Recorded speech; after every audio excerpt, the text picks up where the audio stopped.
नाज़रीन, आज की इस वीडियो में हम बहुत अहम मौजू पे डिस्कस करने वाले हैं और आजकल वो बहुत ज़्यादा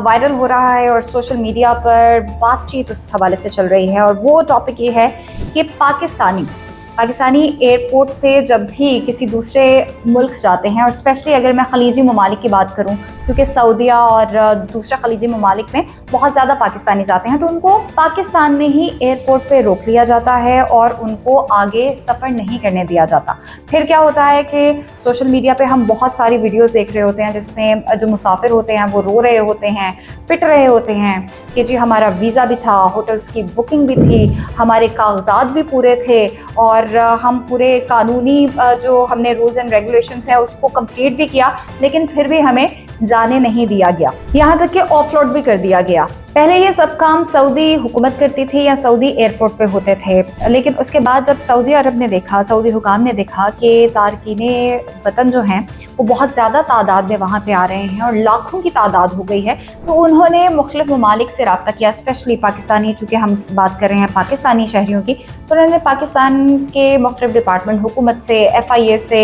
एयरपोर्ट हुकाम से और जितनी भी एयरलाइंस हैं उनसे रब्ता किया और उनको कुछ हिदायत जारी की कि इस तरह यहाँ पे आके लोग जो हैं वो अकामा नहीं बनवाते हैं, उम्रे के लिए आते हैं, यहाँ पे रुक जाते हैं या गैर कानूनी कामों में मुलविस हैं और उनको डिपोर्ट भी किया जा रहा है, ऑफलोड भी किया जा रहा है, तो पाकिस्तान में ही उनको लगाम डालें। अब अगला सवाल ये बनता है कि बहुत से ऐसे लोग जो कि कानूनी तौर पर जा रहे हों या उनका सिर्फ़ और सिर्फ मकसद उम्रा करना ही होता है या वो बहुत ही जायज़ काम के लिए जा रहे होते हैं या पूरी के पूरे रूल्स एंड रेगुलेशंस को फॉलो करके जा रहे होते हैं, जो दयानतदार भी हैं, जो कि ईमानदार भी हैं और किसी किस्म का उनका क्रिमिनल रिकॉर्ड भी नहीं है, तो उनके लिए मुश्किलात क्यों पेश आती हैं। तो उसके लिए सिर्फ यही कहना चाहूँगी कि जब बहुत ज़्यादा रूल्स एंड रेगुलेशंस एकदम आते हैं तो शुरुआत में मुश्किलात होती हैं। जैसा कि मैंने आपको पहले बताया कि सऊदी हुकाम ने अब हिदायत जारी की हैं, तो अभी तक क्लैरिटी नहीं है। कुछ अरसे के बाद ये सारी चीज़ें क्लियर हो जाएंगी। अभी कुछ हुकाम जो हैं पाकिस्तानी एयरपोर्ट्स पे जो FIA के अहलकार हैं वो अपनी मर्ज़ी से किसी को डिपोर्ट कर देते हैं या ऑफलोड कर देते हैं, आगे नहीं जाने देते हैं। तो इसलिए मैं हुकूमत से स्पेशली गुजारिश करना चाहूँगी कि सऊदी हुकाम के साथ बैठ के पूरे मामलात को डिस्कस करें और कुछ रूल्स बनाएं जिसको सारे के सारे पाकिस्तानी जो हैं वो फॉलो भी कर सकें और फिर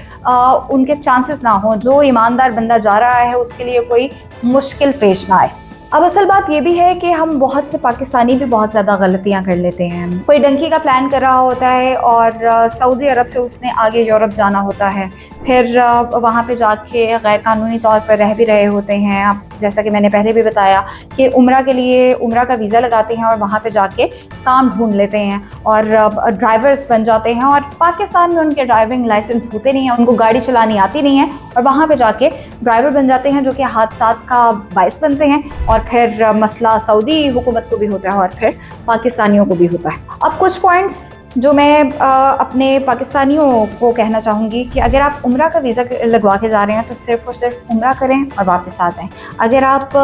काम के सिलसिले में जा रहे हैं तो प्रॉपर वर्क परमिट होता है, वर्क वीज़ा होता है, वो लगवा के जाएं ताकि आपको कोई मुश्किल पेश ना आए। और उसके बाद जो गैर कानूनी एजेंट्स हैं उनके हत्थे बिल्कुल ना चढ़ें। हमने पहले भी इस हवाले से एक डिटेल वीडियो बनाई थी कि एजेंट्स आपको किस तरह वर्गलाते हैं, आपसे पैसे हथियाते हैं और आपको वहाँ तो भेज देते हैं, लेकिन फिर वहाँ पे जाके आपको बहुत सी मुश्किलात पेश आती हैं। तो अगर कोई भी ऐसा एजेंट जो आपको कहे कि 50-60 हज़ार में आपको वहाँ पे जाके अच्छी नौकरी मिल जाएगी या कोई भी झांसा दे, तो ऐसे अफराद के झांसों में भी आपने नहीं आना है। और फिर इस तरह के अफराद को जब पकड़ा जाता है तो फिर उन्हीं अफराद की वीडियोस भी सामने आती हैं जो रो रहे होते हैं और फिर विक्टिम प्लेइंग करते हैं। सो ये थी आज की डिटेल वीडियो। आप लोगों ने कमेंट्स में बताना है कि आप लोगों को ये मालूमात कैसे रहीं, और एक बार फिर से पाकिस्तानी हुकाम से गुजारिश है कि सऊदी हुकूमत से बात करके